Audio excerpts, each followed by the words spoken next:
Friends, இன்றைக்கி நம்ம செய்ய போகிற ரெசிபிக்கு முக்கியமாக தேவைப்படுது கஸ்டர்ட் பவுடர். அதை நம்ம வீட்டிலே செய்யலாம். எப்படி ஈஸியாக செய்யலான்னு பார்க்கலாம். ஒரு மிக்ஸி ஜார் எடுத்துக்கலாம். 1 கப்பு சர்க்கரை எடுத்துக்கலாம். ஒரு அரை ஸ்பூன்னு மஞ்சத்தூள் போட்டுக்கலாம்.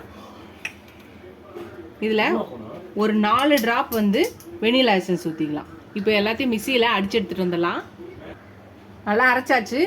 சர்க்கரை எல்லாம் மிக்ஸ் ஆகிடுச்சு. இப்போ 1 கப்பு பால் பவுடர் போட்டுக்கலாம். அரை கப்பு கார்ன்ஃப்ளவர் போட்டுக்கலாம். இப்போ இதையும் தேட்டு லைட்டாக அடித்து எடுத்துகிட்டு வந்தால் போகிறோம். கிண்ணத்தில் போட்டு கூட மிக்ஸ் பண்ணிக்கலாம். அதில் பாருங்கள், நம்மளோட ஹோம்மேட் கஸ்டர்ட் பவுடர் ரெடி ஆயிடுச்சு.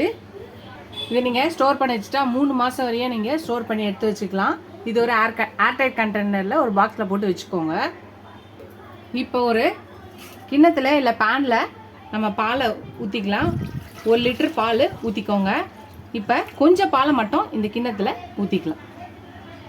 மீதியே இதில் ஊற்றிடலாம். இதை இப்போ இப்படியே இருக்கட்டும்.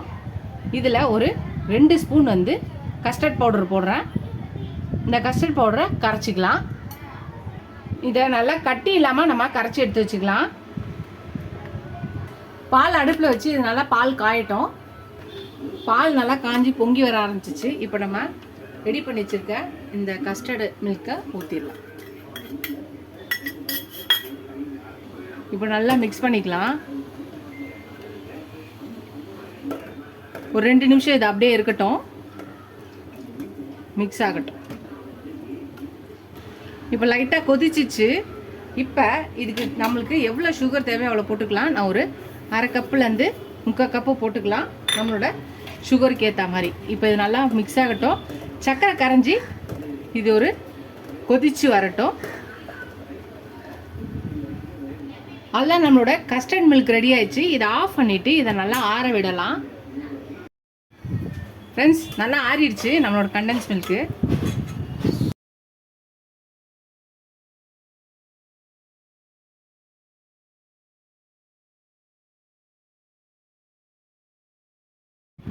ஃப்ரெண்ட்ஸ், நம்மளோட கஸ்டர்ட் மில்க் ஆறிடுச்சு. இப்போ இதில் கொஞ்சோண்டு சும்மா ஃப்ளேவருக்காக நான் கொஞ்சோண்டு மில்க் மேட் போடுறேன். வேணான்னா ஸ்கிப் பண்ணிக்கலாம்.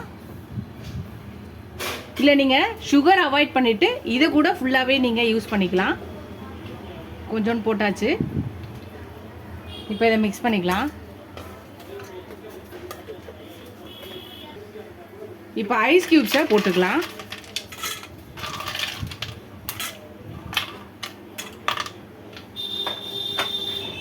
அப்புறம் நான் பொடியாக கட் பண்ணி வச்சுருக்க பாதாம், பிஸ்தா, முந்திரி, அப்புறம் காஞ்ச திராட்சை எல்லாத்தையும் போட்டுக்கிறேன்.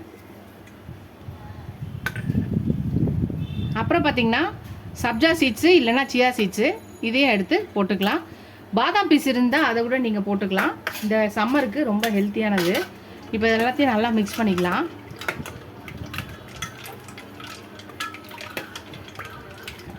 இப்போ பார்த்தீங்கன்னா நம்ம கட் பண்ணி வச்சுருக்க என்னென்ன ஃப்ரூட்ஸ் வேணுமோ நம்ம வீட்டில் என்ன இருக்கோ அது எல்லாத்தையும் போட்டுக்கலாம். நான் வாழைப்பழம், ஆப்பிள், அப்புறம் சப்போட்டா, கொய்யா, மாதுளை எல்லாத்தையும் கட் பண்ணி வச்சுருக்கேன், போட்டுக்கலாம்.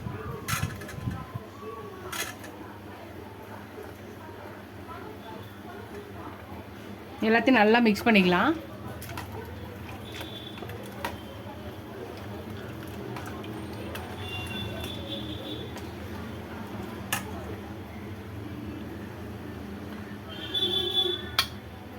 அவ்வளோதான், நம்மளோட ஃப்ரூட் கஸ்டர்ட் ரெடி ஆயிடுச்சு. ரொம்ப ஹெல்த்தியாக நம்ம வீட்டிலே ரெடி பண்ணியாச்சு.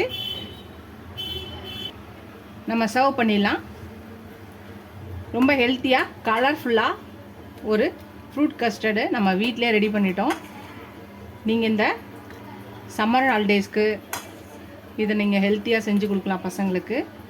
ஈவினிங் ஸ்நாக்ஸாக கூட இது நீங்கள் சாயங்காலத்தில் செஞ்சு தரலாம்.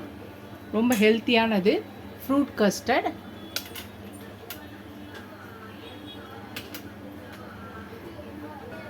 டேஸ்ட் பண்ணிடலாமா?